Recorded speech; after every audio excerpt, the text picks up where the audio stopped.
আসসালামু আলাইকুম। মাদ্রাসা বিটির পক্ষ থেকে আপনাদেরকে স্বাগতম। গত পর্বে আমরা দেখতেছিলাম হোম মেনুতে থেকে ফন্টের বিভিন্ন কাজ, কালার এবং অন্যান্য বিষয়াদি। তো সেই ভিডিও যারা দেখেননি তাদের জন্য আমি ডেসক্রিপশন বক্সে আমার প্লে লিস্টের লিঙ্ক দিয়ে দেব, আপনারা দেখে আসতে পারেন। এই পর্বে আমরা দেখব যে এই প্যারাগ্রাফ যে বক্স আছে এই বক্সের ভিতরের কাজগুলো ইনশাল্লাহ চেষ্টা করব। তো প্রথমে দেখেন, আমি যদি আমার এখানে 1 ইঞ্চি মার্জিন দেওয়া আছে, ডাইনে বামে উপরে নিচে সব 1 ইঞ্চি করে মার্জিন দেওয়া আছে। এটা যদি পরিবর্তন করতে চাই, আমি যদি আরো কম মার্জিন রাখতে চাই, তাহলে কি করব, আমি প্লে লিস্টে যাব, ওই প্লে লেআউটে যাব। লেআউটে যে এখানে মার্জিনে ক্লিক করব। মার্জিনে ক্লিক করার পরে দেখেন এখানে যদি আমি ক্লিক করি, 1/2 ইঞ্চি করে চারিদিকে আসে। আবার এটা কাস্টমও করা যায়। তো এটা আমি দেখিয়েছিলাম প্রথম পর্বে। আজকে আসি হোম মেনুর এই প্যারাগ্রাফ লাইনে। এখানে এসে দেখেন এই লেখাগুলো যদি আমি বাম পাশ সমান করে রাখতে চাই, তাহলে এইটা ক্লিক করতে হয়। এটা বাম পাশ সমান হয়েই আছে। আবার যদি আমি সব লেখাগুলো পৃষ্ঠার মাঝখানে নিতে চাই, তাহলে এটা ক্লিক করতে হবে। তারপরে যদি আমি যদি সবগুলো ডাইন পাশ সমান রাখতে চাই, তাহলে এটা ক্লিক করতে হবে। আর এটা ক্লিক করলে পূর্ব অবস্থায় ফিরে আসবে, ডকুমেন্ট যেভাবে সেই অবস্থায় থাকে। এর পরেরটা দেখেন, এটা হচ্ছে লাইন স্পেস। তো লাইন স্পেস এখানে দেখেন এই লাইনগুলো কত কাছাকাছি আছে, কিন্তু এখানে এসে আবার একটু বেশি ফাঁকা হয়ে গেছে। লিখতে গেলে এরকম হয়, আবার নাও হয়। যারা এক্সপার্ট তাদের কথা ভিন্ন, আমরা বেসিকে আছি। তো এইগুলো যদি আপনি রিমুভ করতে চান, তাহলে কি করতে হবে, আপনি পুরোটাও সিলেক্ট করতে পারেন, অথবা এই লাইন থেকে এই পর্যন্ত সিলেক্ট করে তারপর যদি এখানে আসেন, দেখেন এখানে প্রথমে 1 দেয়া থাকবে, তারপরে দ্বিতীয়বার আবার ক্লিক করে রিমুভ স্পেস দেবেন। দেখেন সবগুলো এক জায়গায় হয়ে গেছে। আবার পূর্ব অবস্থায় ফিরে যেতে Ctrl Z প্রেস করলে পূর্ব অবস্থায় ফিরে যাবে। আবার এই লাইনগুলো আপনি বেশি ফাঁকা রাখতে চান, যেমন কাছাকাছি হয়ে গেছে, আরো বেশি ফাঁকা রাখতে চান, তাহলে সিলেক্ট করে এখানে এরকম ফাঁকা যে অপশনগুলো আসে, যে যতটুকু আপনার দরকার ততটুকু করা যাবে। যেন 1 আছে, 1.15 আছে, 1.5 আছে, 2 আছে, 2.5 আছে, 3 আছে। আপনি যেটার পরে রাখতে চান সেটাই ক্লিক করলে তত ফাঁকা ফাঁকা হয়ে যাবে। আবার এটা যদি আপনি নিজের ইচ্ছা মতো করতে চান, তাও করা যাবে। এখানে দিয়ে এখানে আপনার স্পেস পছন্দ মতো স্পেস দেওয়ার পরে ওকে করলেই হয়ে যাবে। তারপরে দেখেন এই লাইনগুলোকে আপনি যদি কালার করতে চান, তাহলে এখানে এসে যে কোনো কালারে ক্লিক করলে আপনার কালার হয়ে যাবে, ওই লাইনটা পুরো কালার হয়ে যাবে। এটা যদি কালার করতে চান, এক লাইন যদি কালার করতে চান, কার্সারটা এখানে রেখে ক্লিক করলে একটা লাইন সিলেক্ট হয়ে যায়। আবার যদি এখানে কার্সার রেখে পুরো টান দেন, তাহলে পুরো লাইন সহ সিলেক্ট হয়ে যায়। আবার কিছু অংশ যদি সিলেক্ট করতে চান, তাহলে এভাবে কার্সার ধরে যতটুকু দরকার অতটুকু টেনে নিলেই সিলেক্ট হয়ে যায়। তো যদি লাইনটা আপনি হাইলাইট করতে চান বা কালার করতে চান, তাহলে এখানে এসে সিলেক্ট করে এখানে এসে আপনি যে কালার করতে চান সেই কালারে করতে পারবেন। আবার যদি পুরোটাই করতে চান, তাহলে যতটুকু সিলেক্ট করবেন আপনি অতটুকু ওই কালার হয়ে যাবে। তো এর থেকে পূর্ব অবস্থায় ফিরে যাওয়ার জন্য কন্ট্রোল জেড চাপলে পূর্ব অবস্থায় ফিরে যাওয়া যায়। আবার দেখেন এই লেখাগুলো যদি আপনি একটা বক্সের ভিতরে আনতে চান, তাহলে কি করতে হবে, এই যে বক্স লাইন আছে, এখানে এসে আপনি অল দিলে দেখেন প্রত্যেকটা লাইনই একটা টেবিলের মতো রো হয়ে যাচ্ছে। নো বর্ডার দিলে আবার থাকবে না, আউটসাইডে বর্ডার দিলে শুধুমাত্র চারিদিকে ঘেরা হয়ে গেল।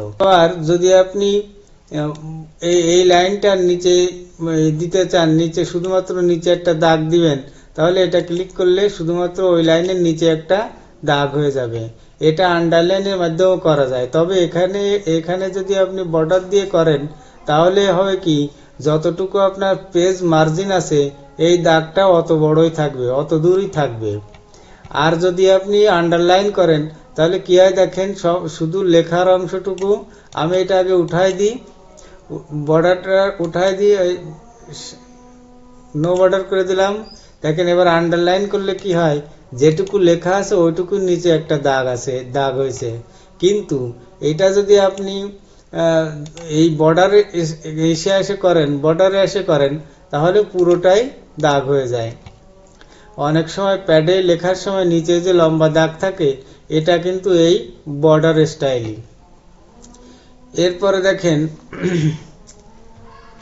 এরপরে দেখেন যদি আমি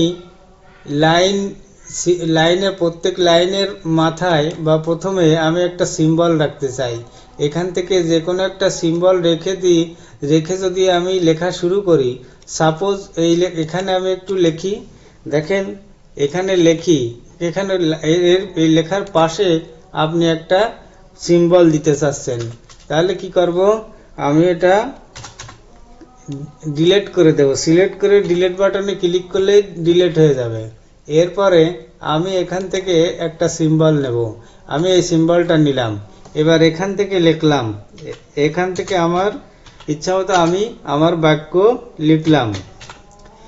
লেখার পরে এন্টার দিলে দেখেন ওই সিম্বলটা অটো চলে আসে। এরকম আপনি যতই লিখতে চান ততই আপনার যতই লাইন করেন না কেন ওই নিচে একটা করে সিম্বল চলে আসবে।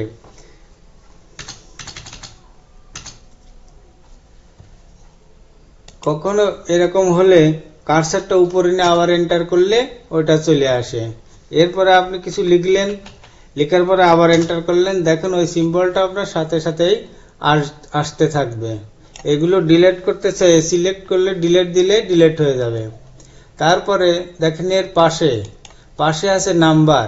প্রত্যেক লাইনের বাম পাশে আপনি 1 2 3 অথবা এই ধরনের নাম্বার অথবা এবিসি এর ভিতর যেটা আপনি দিতে চান সেটাই ক্লিক করলে দেখেন লেখার শুরুতে তাই শুরু হয়ে যাবে। এখানে আমি লিখে দেখাচ্ছি, এই দেখেন এন্টার দিলে 2, তারপরে আমি কিছু লিখলাম, এন্টার দিলে 3, তারপরে আমি কিছু লিখলাম, এন্টার দিলে 4। এইভাবে লেখা শুরু হয়ে যাবে। এরপর সিলেক্ট করে আপনি ডিলিটও করতে পারবেন, কন্ট্রোল জেড চেপে পূর্ব অবস্থায় ফিরে যেতে পারবেন। আবার মনে করেন এই যেটা আছে লাইন, এটাও লাইনের বাম পাশে আপনি যদি এভাবে রাখতে চান নাম্বার, এই নাম্বার যেটা আপনি সিলেক্ট করে দেবেন, দিয়ে লেখা শুরু করলে সেইভাবেই হতে থাকবে। আবার দেখেন এই পাশে এটা যদি আপনি ক্লিক করে এভাবে লাইনের বাম পাশে আপনি এইগুলো আনতে পারেন। তো এটা দরকার হয় বেসিক হিসাবে, না হলেও চলবে।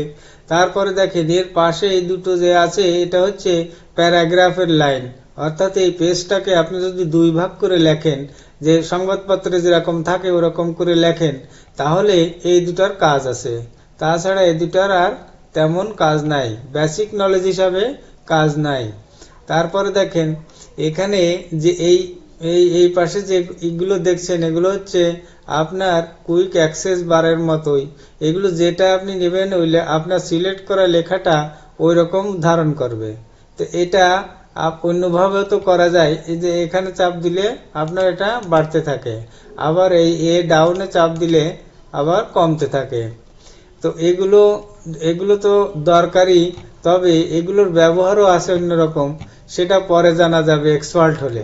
তবে বেসিক হিসাবে আপনাদের এটুক নলেজ থাকলে আশা করি অসুবিধা হবে না।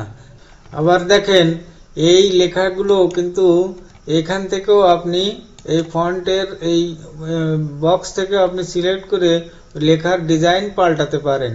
যেমন দেখেন যেটার পরে নিচ্ছি ওইটার রূপ ধারণ করছে। এভাবে ফন্টের বিভিন্ন স্টাইলও করা যায়।